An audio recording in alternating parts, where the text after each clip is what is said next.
మొత్తానికి పార్లమెంట్ ఎన్నికల ఫలితాలు వచ్చేసినాయి.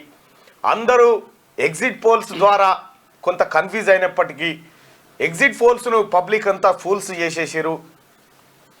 400 సీట్లు ఈసారి ఎన్డీఏ కూటమికి రాబోతున్నాయని చెప్పి ఎగ్జిట్ పోల్స్ ఇచ్చినటువంటి దాదాపు అన్ని అంచనాలు, అన్ని ఎగ్జిట్ పోల్స్ పటాపంచలైపోయినాయి. అసలు ఎగ్జిట్ పోల్స్ని ఎవడు నమ్మేటువంటి పరిస్థితిలో లేకుండా కొన్ని మీడియా సంస్థలు అత్యుత్సాహంతో ఓవర్ యాక్షన్ తోటి పోయినాయి. మీడియా సంస్థల అధినేతలు కూడా కన్నీళ్లు పెట్టుకోవాల్సినటువంటి పరిస్థితికి వచ్చింది.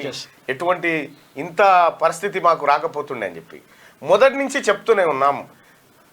ఎన్డీఏ ముఖ్యంగా అందులోని ప్రధాన పక్షమైనటువంటి బీజేపీ ఎట్టి పరిస్థితుల్లో పూర్తి స్థాయిలో మెజారిటీ సీట్లను సాధించదు, ఏది అధికారాన్ని చేపట్టాల్సినంత మెజారిటీ సాధించదు అని చెప్తూనే ఉన్నాం. అన్నట్టుగానే ఇవాళ రిజల్ట్స్ కనిపించినాయి. సో దానికి కూడా అనేకమైనటువంటి కారణాలు ఉన్నాయి. రాహుల్ గాంధీ భారత్ జోడో యాత్ర, అలాగే రాజ్యాంగాన్ని మారుస్తారనేటువంటి అంశం, ఇక ఏది దేశంలో మోడీ ఈడీ సిబిఐ ఆ తర్వాత ఐటీని ఉపయోగించి విపక్షాలను ఇబ్బంది పెడుతుందనేటువంటి అంశం, కేజ్రీవాల్ అరెస్టు, ఈ అన్ని అంశాలు కూడా బీజేపీ ఆ సంఖ్యను చేరుకోకపోవడానికి ప్రధాన కారణమైనవి. ఇంకా అసలు విషయం ఏంటంటే భారతీయ జనతా పార్టీని కాపాడినటువంటి ఇది అయోధ్య అంశం. గత ఎప్పుడు పోటీ చేసినా అయోధ్యలో మందిర్ ఎయి బనేగి ఇదరి బనేగి అనేటువంటి నినాదాన్ని తీసుకునేది. రామ మందిరాన్ని కట్టి శంకుస్థాపన చేసి రామ్లల్లాని కూర్చోబెట్టి ఆశీర్వాదం తీసుకున్న తర్వాత కూడా అయోధ్యలో బీజేపీ ఓడిపోయింది ఆ నియోజకవర్గంలో. ఇంకా అంతేకాదు, వారణాసిలో మొదటి 1-2 రౌండ్లలో ప్రధానమంత్రి నరేంద్ర మోడీ వెనుకంజలో ఉండే.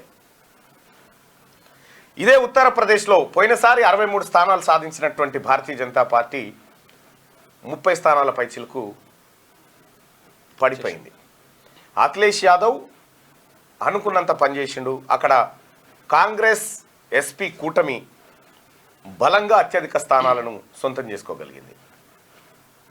ఇక బహుజన్ సమాజ్ పార్టీ ఈసారి 0కే పరిమితం అయిపోయింది.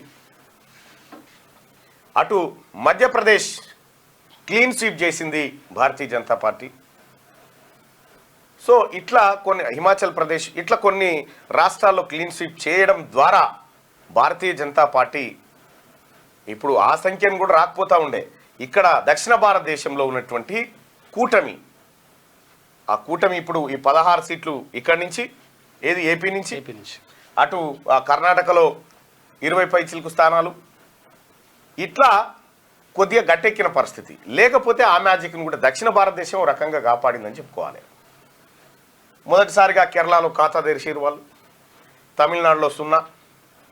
ఇక కాంగ్రెస్ పార్టీ కూటమి, కాంగ్రెస్ పార్టీ 99 స్థానాల్లో గెలిచినప్పటికీ గతంలో కంటే మెరుగైన ఫలితాన్ని సాధించింది.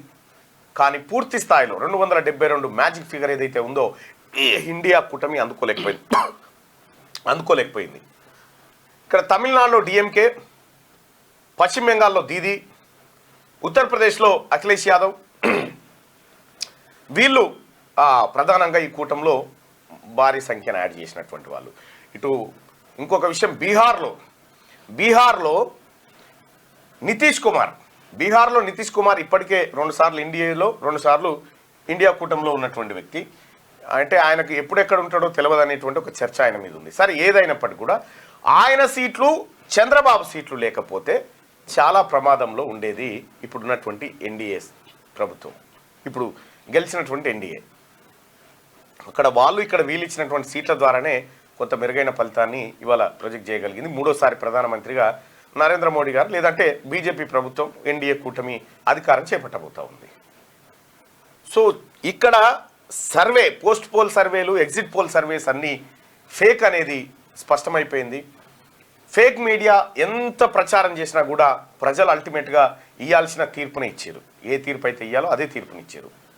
చాలా ఈసారి 400 వస్తాయని ఒకరు, లేకపోతే ఈసారి అయిపోయిందని ఒకరు,